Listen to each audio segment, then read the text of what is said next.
je mimoriadne dôležitá, ale žijeme v dobe takého rozsahu masovo-komunikačných prostriedkov a médií, že takéto slovo prejavu môže byť skutočne veľmi, veľmi ľahko zneužiteľné do tej polohy, o ktorej sme rozprávali. Dnes už asi neplatí toto, čo sa učíte o klasickej Montesquieuho teórii o trojdelení štátnej moci. Súdna, zákonodárna a výkonná. Dnes tu nastupuje neoficiálna, nikým nevolená ďalšia moc. A je to moc mediálna. Či my chceme, alebo nechceme. Ľahký prípad. Mediálna moc, keď sa určité médiá dohodnú a sú niekým platení, lebo médiá sú furt niekým platení, pokiaľ nie sú verejnoprávne, furt sú niekým platení a sú za nimi záujmy a žiadne médium nie je nezávislé, to vám otvorene hovorím, až na verejnoprávne, dokážu sformulovať verejnú mienku a masírovať mozgy takým spôsobom, že dokážu ovplyvniť výkonnú moc, ktorá má svoje politické, populistické záujmy, že donútia ju k tomu, že príjme určitú normu o nie takých pneumatikách, ale takých širokých pneumatikách, ako povinných na aute. Lebo sú za médiami sú určité záujmové skupiny, ktoré to zaplatia a politická moc, reprezentovaná exekutívou, to dá do vlády a nátlakom ďalším cez médiá parlament príjme takúto normu. Čiže tu je vplyv aj na zákonodárnu moc.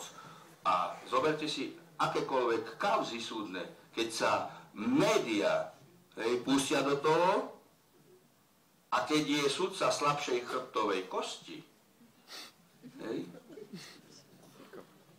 slabšieho charakteru, málo odolný, tak v mnohých prípadoch nerozhoduje podľa spisu, ale podľa toho, čo o ňom napíšu médiá.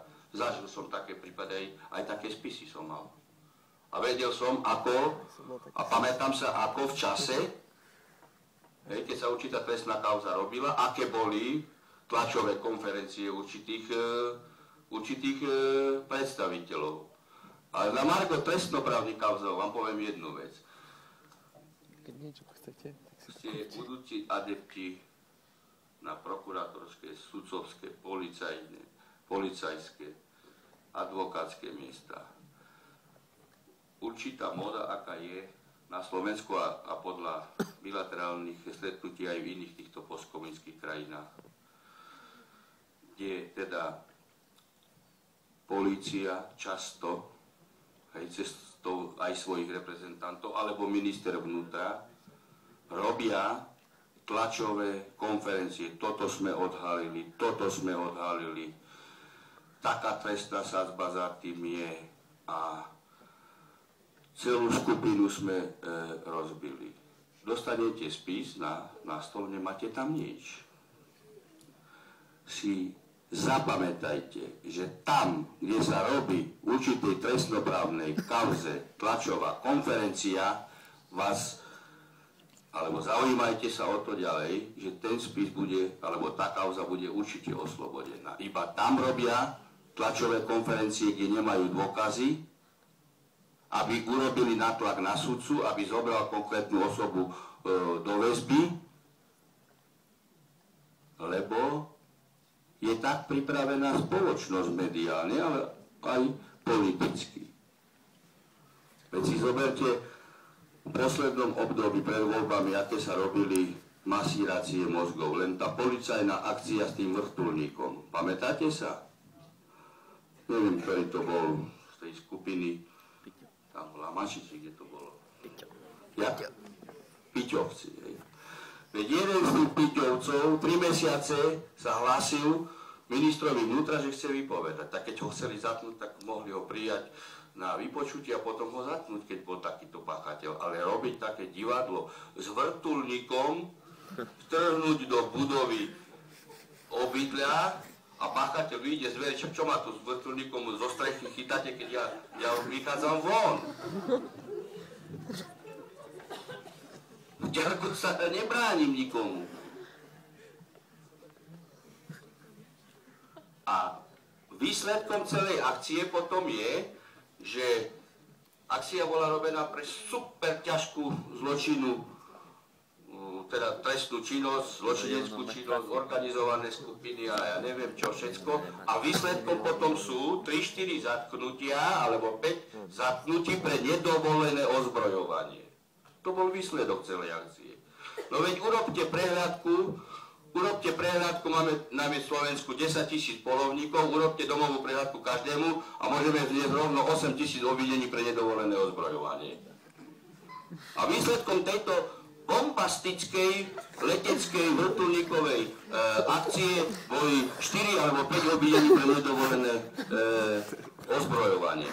A ďalšia vec, keď ja idem chytať páchateľa s bubnom na zajace, že tam mám televízie a oni všetko snímajú, však ja páchateľa chytám tak, aby nikto nič nevedel.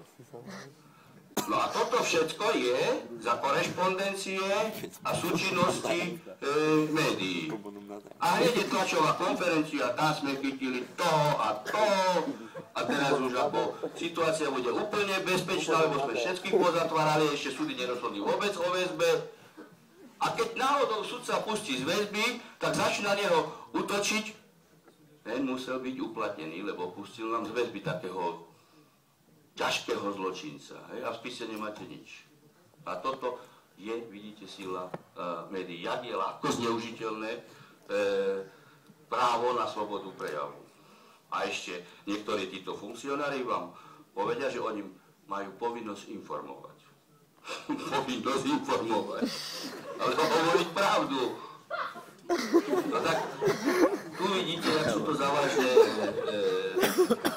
veci. Что самое интересное?